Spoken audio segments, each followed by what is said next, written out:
गल्तीमा 30,000 रुपैयाँ छ र एउटा नयाँ फोन किन्ने सोचमा हुनुहुन्छ, यो भिडियो तपाईकै लागि हो। अनि नम्बर 1 र नम्बर 2 भनेर अर्डरमा चाहिँ छैन है, आफ्नो निड अनुसार तपाईहरुले छान्न सक्नुहुन्छ। फर्स्ट अप्सन चाहिँ स्यामसङको यो ग्यालेक्सी A16 हो। यो फोनमा चाहिँ 30,000 को प्राइस रेन्जको बेस्ट क्यामेरा तपाईले पाउनुहुन्छ। प्लस स्यामसङको राम्रो एमोलेड स्क्रिन छ, डायमेन्सिटी 6300 को डिसेन्ट परफर्मेन्स छ, राम्रो ब्याट्री लाइफ र good software experience with 6 years of update commitment चाहिँ तपाईले यहाँ पाउनुहुन्छ। सेकेन्ड अप्सन चाहिँ रेडमीले हालसालै लन्च गरेको नोट 14 हो। 4G र 5G भेरिएन्ट्समा आउँछ।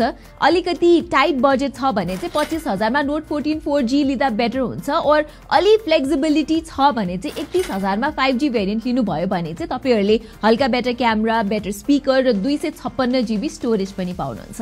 र A16 भन्दा बेटर परफर्मेन्स पनि छ है यो फोनको, तर सफ्टवेयर एक्सपिरियन्स चाहिँ ठिकठाक मात्रै छ।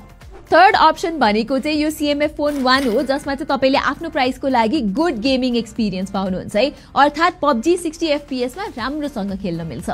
प्लस सेकेन्ड बेस्ट सफ्टवेयर छ यसको, डिजाइन पनि युनिक छ, मोड्युलर छ, अनि क्यामेरा पनि ठिकठाक नै छ। याद राख्नुपर्ने एउटा कुरा चाहिँ के हो भने यसको चार्जर चाहिँ बक्समा आउँदैन, छुट्टै किन्नु पर्ने हुन्छ, अनलाइक रेडमी जसको चाहिँ बक्समै आउँछ, र स्यामसङ जसले चाहिँ छुट्टै फ्रीमा दिन्छ। Hope this video helps and follow us for more.